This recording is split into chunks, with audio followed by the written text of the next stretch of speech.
idza ta'allama angin ing dalem nalikane belajar sapa man, idza ta'allam ing dalem nalikane belajar sapa man, utawa idza ta'allam ing dalem nalikane belajar sapa sira minan nujumi saking ilmu nujum, belajar qadroma ing kira-kirane ilmu, yu'rafu kang ngawruhi sapa man bihi kelawan ma al kiblata ing kiblat, al kiblata ing kiblat wa auqatas sholati lan piro-piro waktune salat, kaya juzu moko wenang apa dzalika mengkono-mengkono ta'allum minan nujumi, apa dzalika mengkono-mengkono ta'allum minan nujumi. Wa ama ta'allumu ilmat tabbi, anapun utawi belajar ilmu kedokteran, anapun utawi belajar ilmu kedokteran, ilmu tob, faya juzu moko wenang opo ta'allum ilmat tob, li'annahu krono temen setuhune ilmat tob iku sababun, dadi sebab minal asbabi saking piro-piro sebab fakot tadawa, moko teman-teman mertombo sapa an-nabi sallallahu ta'ala alaihi wasallam wa qad hukiya, teman-teman dan ceritaake anis Syafi'i saking Imam Asy-Syafi'i rahimahu, muga-muga melasi ing Asy-Syafi'i sapa Allah taala halimah haluhur sapa Allah, annahu temen setuhune Asy-Syafi'i qala dawu sapa Asy-Syafi'i al ilmu utawi ilmu iku ilmani ono ilmu loro, ilmul fikhi rupane ilmu fikih, lil adyani krono ngawurwi piro-piro agama, wa ilmu tabi lan ilmu kedokteran, lil abdani krono ngawurwi piro-piro badan.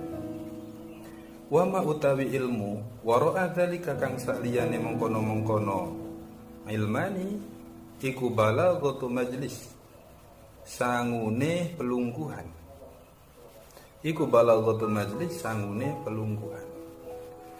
Nah, selain daripada penjelasan tentang Nabi pernah berobat, Syekh Zarnuji juga memperkuat pernyataannya dengan argumen yang disampaikan oleh Imam Asy-Syafi'i. Imam Asy-Syafi'i merupakan ulama yang populer, sehingga Syekh Zarnuji untuk mempertegas pernyataannya beliau butuh untuk mengutip sosok ulama ini, yaitu Imam Asy-Syafi'i. Kata Syekh Zarnuji, Imam Asy-Syafi'i pernah menyampaikan bahwa ilmu memiliki dua cabang. Jadi dengan adanya pendapat Imam Asy-Syafi'i yang mengatakan ilmu memiliki dua cabang, jangan kita bantah dengan menggunakan pendapat yang sekarang, karena konteksnya berbeda. Karena di saat ini perkembangannya sudah luar biasa ya. Dulu masih seputar itu. Nah, Imam Asy-Syafi'i mengatakan bahwa ilmu ada dua. Yang pertama, ilmu fikih. Ilmu fikih ini berguna untuk apa? Ilmu fikih ini berfungsi dan berguna untuk mengetahui tentang problematika agama, masalah agama. Jadi manusia ketika memiliki problem dalam persoalan agama, entah berkaitan dengan masalah puasa, berkaitan dengan munakahat, berkaitan dengan ibadah, berkaitan dengan sholat dan sebagainya, maka dijawab dengan menggunakan ilmu fikih. Nah, kemudian yang kedua adalah ilmu tob, ilmu kedokteran. Ilmu ini berkaitan dengan masalah-masalah problematika kesehatan, ya, kesehatan badan maupun kesehatan jiwa. Nah, yang berkaitan dengan masalah kesehatan badan ini merupakan ilmu yang sangat penting, ya, sangat penting, karena atas dasar hal inilah kemudian ilmu tob memang berfungsi untuk berfungsi untuk mengetahui tentang gejala-gejala yang dirasakan oleh manusia, ya, gejala-gejala sakit gitu ya. Nah, oleh karenanya dengan mempelajari ilmu tob maka akan menemukan solusi bagaimana ketika pusing, bagaimana ketika panas, kan gitu. Wa ma wara'a dzalik, kata Imam Asy-Syafi'i, selain itu balaghatu majlis. Maksudnya balaghatu majlis itu bagaimana? Hanya sebagai pelengkap. Jadi dengan adanya pernyataan begini, berarti Imam Asy-Syafi'i mengakui bahwa ada ilmu lain selain dua ilmu ini. Tapi ilmu yang paling pokok kata Imam Asy-Syafi'i hanya ada dua. Yang pertama ilmu tentang agama, yang kedua ilmu tentang kesehatan. Ya. Sedangkan selain daripada kedua ini hanyalah pelengkap. Nah, kemudian selanjutnya beliau juga menjelaskan tentang ilmu tafsir. Wa amma tafsirul ilmi, anapun utawi ilmu tafsir. Fahuwa moko utawi ilmu tafsir iku sifatun, sifat yatajalla kang dadi pertelo biha kelawan sifat liman kedue wong qomat kang jumeneng sapa man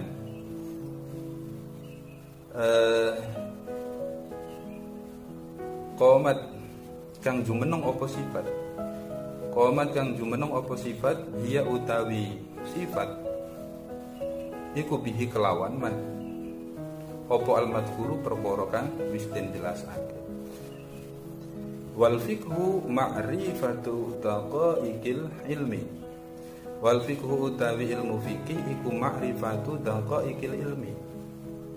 Ngawruhi piro-piro lembute ilmu. Qala dawu sapa Abu Hanifah, Imam Abu Hanifah rahimahullahu taala alaihi, dawuh al-fiqha ma'rifatun nafsi. Ing dawuh al-fiqhu ma'rifatun nafsi.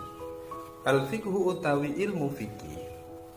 Al-fiqhu utawi ilmu fikih iku ma'rifatun nafsi, ngawruhi awa-awaan. Ma ing manfaat laha kedue nafas wa malan. Ma ing perkara, ma ing manfaat laha kedue nafas wa ma lan madharat alaiha ing atase nafas. Jadi menurut Imam Abu Hanifah, ya, sekalipun menurut saya ini definisi masih sama dengan yang ditawarkan oleh Syekh Az-Zarnuji, namun penekanannya saja yang berbeda. Menurut Imam Abu Hanifah, apa itu ilmu fikih? Ilmu fikih adalah ilmu, ya, yang dapat mengetahui mana yang bermanfaat dan mana yang berbahaya bagi manusia. Yang bermanfaat dalam hal ini adalah halal, yang berbahaya dalam hal ini adalah haram. Maka sama saja kan yang dimaksud oleh Syekh Az-Zarnuji dan Imam Abu Hanifah.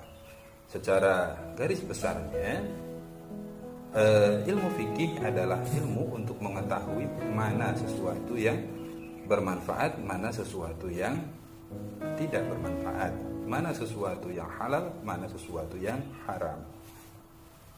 Lah kemudian beliau juga menjelaskan, ya, menjelaskan tentang pendapat Imam Abu Hanifah lagi. Waqala landawu sopo Abu Hanifah, mal ilma ora ono utawi ilmu illa lil amal, angin krono den amal ake bihi kelawan ilmu. Wal amal utawi amal bihi kelawan ilmu iku tarkul ajili, ninggal perkara kang aduh, lil ajali krono perkara kang parek, ya, lil ajali krono perkara kang parek. Bayan bagi moko sayuk yulil insani kedua menungso opo alla yukfala yento ora lali sopo nas, alla yukfala yento ora lali sopo insan an nafsihi saking awak dhewe insan, wa ma saking perkara yang fa'uha kang manfaati sapa insan, yang fa'uha kang manfaati apa perkara ing insan, wa ma lan perkara yadurruha kang bahayani apa ma ing insan, fi awaliha ing dalem kawitane, wa akhiriha lan ing dalem akhire, wa akhiriha lan ing dalem akhire, wa akhiriha lan ing dalem akhire. Nah, kemudian Syekh Az-Zarnuji melanjutkan, Imam Abu Hanifah mengatakan bahwa tidak ada ilmu kecuali untuk diamalkan. Nah, sedangkan mengamalkan ilmu berarti meninggalkan sesuatu yang masih jauh dan melakukan sesuatu yang dekat. Artinya orang berilmu itu memiliki strategi dalam beramal, melakukan perkara-perkara yang sedang terjadi, ya, yang disebut dengan jangka pendek, pekerjaan jangka pendek, dan kemudian merencanakan sesuatu yang akan datang, atau program jangka panjang. Oleh karena ada program jangka pendek, ada program jangka panjang, maka strategi orang yang berilmu dengan cara mengamalkan ilmunya adalah melakukan sesuatu yang dekat dan meninggalkan sesuatu yang masih jauh. Nah, strategi idealnya begini manusia itu ya. Kemudian selanjutnya Syekh Az-Zarnuji ya menjelaskan terkait masalah solusi, ya, saran, sehingga bayan bagilil insani, nah, sehingga manusia hendaknya tidak melupakan dirinya, tidak melupakan dirinya, apa sesuatu yang akan bermanfaat baginya, apa sesuatu yang akan berbahaya baginya, baik di awal maupun di akhir. Ini namanya adalah manajemen hidup, ya. Manusia dengan ilmunya harus bisa membuat strategi dalam mengerjakan sesuatu, mana program jangka pendek, mana program jangka panjang, mana sesuatu yang akan bermanfaat, mana sesuatu yang akan berbahaya. Dan pertimbangannya bukan hanya mempertimbangkan hari ini, tapi mempertimbangkan pada hari esok, sehingga akan bermanfaat baik di awal maupun akhir, dan meninggalkan sesuatu yang berbahaya baik di awal maupun di akhir, gitu ya. Fayastajlibu mongko yento amri narik sapa wong ma ing perkara yang fa'uha kang manfaati apa ma ing insan, wayajtani bulan ngaduwi sapa man ma ing perkara yadhuruha kang bahayani apa ma ing insan, kaila yakuna supaya ora ono apa akluhu akaleman wa amaluhu lan amaleman iku hujjatun dadi hujjah alaihi kang marat ing atase man, fayazdadu moko sebab dadi tambah apa uqubatun siksaan, naudzu nyuwun kebawuruk sapa ingsun billahi kelawan Allah min sukhtihi saking bendune Allah, wa iqabihi lan siksane Allah. Nah, dengan adanya strategi yang demikian, maka seorang berilmu akan bertindak dengan bijak, seorang berilmu akan bertindak dengan benar. Kalau seorang berilmu sudah bertindak dengan bijak dan benar, maka hujjah-hujjahnya akan diarahkan untuk kebenaran. Namun sebaliknya, kata Syekh Az-Zarnuji, ya, kaila yakuna aqluhu. Makanya di sini ada ungkapan kaila yakuna aqluhu. Jadi dengan adanya seorang yang berilmu ini mempunyai strategi untuk mengerjakan dan memikirkan sesuatu yang akan berbahaya baik di awal dan akhir, supaya apa? Supaya akal dan amalnya itu, ya, tidak menjadikan hujjah yang akan berbahaya bagi dia.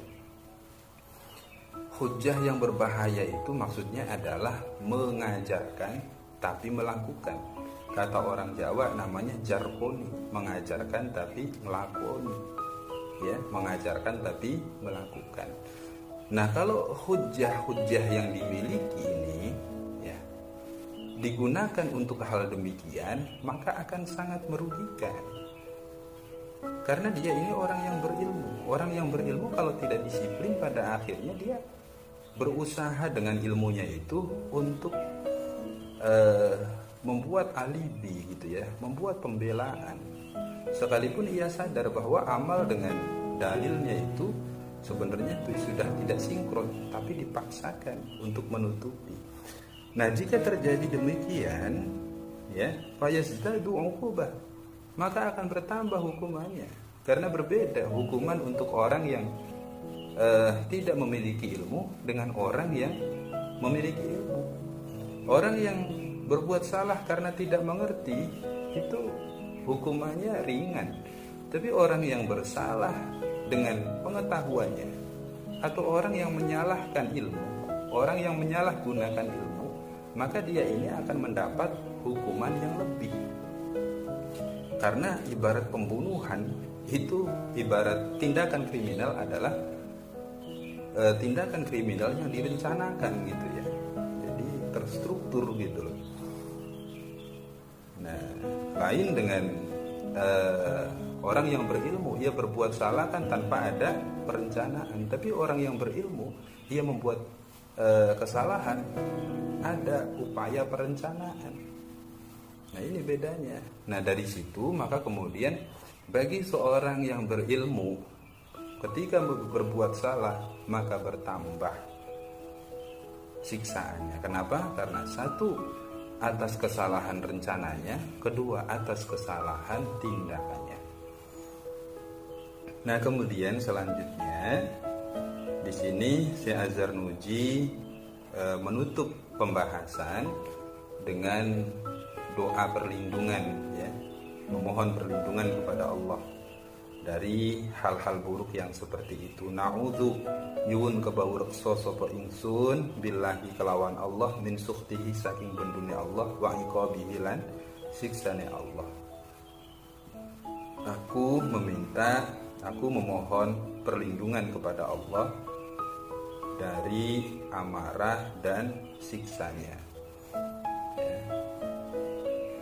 Waqad waroda lan teman-teman tumeka fi manaqibil ilmi ing dalem mertelaake derajate ilmu wa fadhailihi lan utamane ilmu apa ayatun pira-pira ayat wa akhbarun lan pira-pira hadis sahihah kang sahih masyhurah kang populer lam yastagil ora tetungkul lam nastagil ora tetungkul sapa ingsun bidzikriha kelawan nuturake ayat wa akhbar kailayatula supaya ora dadi dawa opo alkitabu kitab.